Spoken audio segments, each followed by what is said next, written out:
If you want to know how to cook this wonderful keto shawarma, watch this recipe.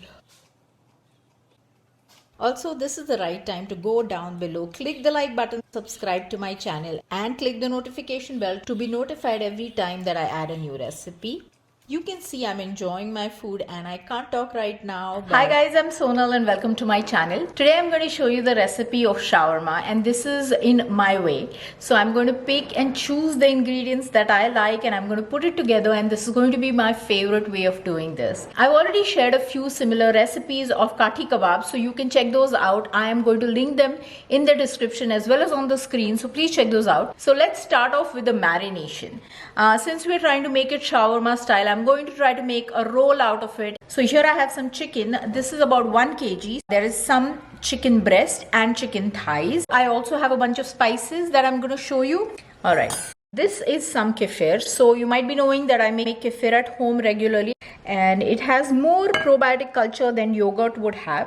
So this is about half a cup to 3/4 cup of kefir. You can use hung curd, you can use Greek yogurt, any of these would work well. Since we are using 1 kg of chicken, we are going to put 1 teaspoon of salt. Is what I normally add, but we also have kefir here, so after giving it a taste I may want to add a little more salt. So this is half a teaspoon of turmeric, to which I always put some black pepper and store. The reason being that the curcumin from the turmeric is absorbed much better in presence of black pepper, so rather than remembering to put it every time, I store it in a mixture form. So this is about half a teaspoon of that mixture. Kashmiri chili powder or paprika, so this is something that is a non-spicy pepper. And here is some black pepper again because it gives it a wonderful flavor, and since our chili is not spicy, black pepper. So that's 1 teaspoon of Kashmiri chili powder and 1 teaspoon of black pepper. I have tried to keep the measurements very simple and plain so that you remember everything is half a teaspoon or 1 teaspoon. Or maybe sometimes 1/4 of a teaspoon. This is 1 teaspoon of cinnamon powder. This is 1 teaspoon of cumin. Now here I have a mixture of mace and cardamom. If you don't have it, you can skip this. This was about 1/4 teaspoon, and this is cardamom powder, just the inside seeds, 1/4 teaspoon. I'm also going to add about 1.5 tablespoon of grated garlic to this. So let's mix all of this together and then we're going to put our chicken in. Give this a slight taste. So I feel like I need to add a little more of the kefir. I think I need a little more of the salt, which is what I'm going to add now. So here is about 1/4 teaspoon of salt and maybe 1/8 teaspoon more. And we're also adding 1 teaspoon of lemon juice. So the lemon juice and the yogurt or the kefir is going to help tenderize the chicken. Chicken thighs will give it that fat, whereas chicken breasts have a different flavor. They have a more chickeny flavor, which is what we're looking for. We want a combination. You've seen the spices that I have added, but you can definitely make changes according to your preference. You just want to make sure that if it's a shawarma, you don't want very spicy flavors. So here's the parchment paper. Whoops.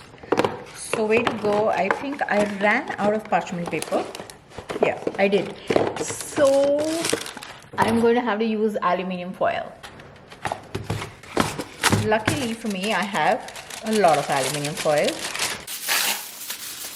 So that's the first piece of chicken breast, and then I'm going to add this vertically. These are chicken thighs, and don't worry if this seems like it's not going to come together or it's not going to be the same level. It's all going to come together and fit on this. So let's grab another piece of foil. This is such a great idea that I watched on another channel. I absolutely love that lady. It's Refika's kitchen. So the spices aren't the same. She's making ghee roast. She's Turkish. But the way I cook this is going to be very different. It's my own style or my own idea. We are going to put it in the freezer and then we're going to grab this the next day and work with it. I'm also going to, in the meanwhile, keep the rotis ready. I will share the recipe for the roti on the screen, so check that out. I'll also have a link to that roti recipe so you can make that recipe. And once you're done with that, you can use it for multiple things. You should be watching my other video of kathi kebab, which is going to be linked on the screen as well as in the description. So let's put this in the refrigerator first. So we have it because we don't have a shawarma maker, so we can't have that nice nice charred look that your meat gets and the wonderful taste that comes from caramelization. We're going to do that on the pan, so not to worry. And also what happens is the rest of it in the frozen state itself, you can just throw it back in the freezer and then use it whenever you want. So that's what I love about this idea. We're going to do that tomorrow, so I'll see you then. And we're going to grill that. So let me carefully open this up. I have this trick that is completely mine. I haven't seen that online either, so I'm not sure if you guys see it. Let me know in the comments that somebody has already done this, but for now it's all mine. If there is any foil, don't worry, we can just pull it out. I just slice it from the bottom, okay? So you will see that it's going to get that brown color that we are looking for. And as it starts cooking, we're going to start slicing it from the bottom and we will get something very similar to what we want. Once the chicken is cooked, you can get it off the pan, and then it's very important to clean the pan. I throw some water on top of the hot pan itself and scrape it off and take the black bits out, because that is going to make the rest of the chicken bitter.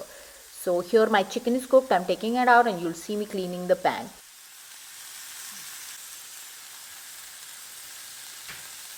This is another way to do this. So bring the log out of the freezer and then start slicing on the outside. You can let it rest for about 10 to 15 minutes.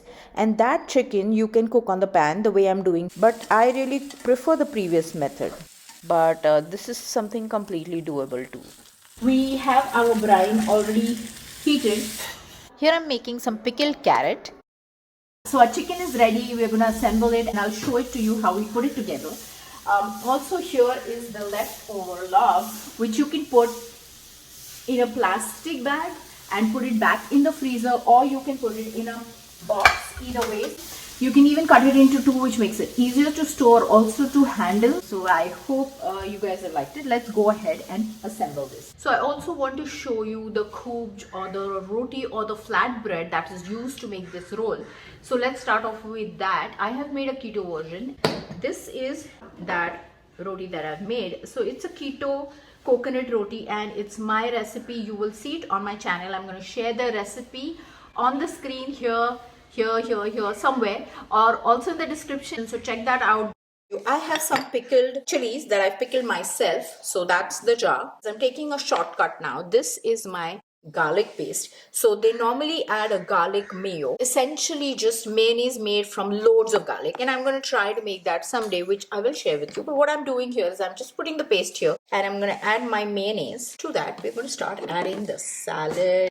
So I have some mixed salad leaves. You can add as many or as little as you want. Grab one chili. Here I have my onions. Yesterday I pickled some onions. So this is that pickled onion with green chili, because this has the fresh green chili. Now a couple of cucumbers. I'm going to share a video right after this about how you can make all of these pickles. For example, the green chilies, also a beetroot, carrot and radish pickle, and how to make a good shawarma sauce. But this is home style cooking, so I wanted to show you. This is my over fermented kefir. I really think it needs something red. Now I'm wondering what I can add. The coriander. I just added purple cabbage.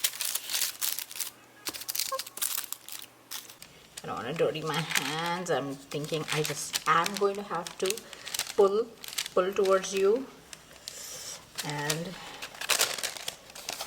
wrap.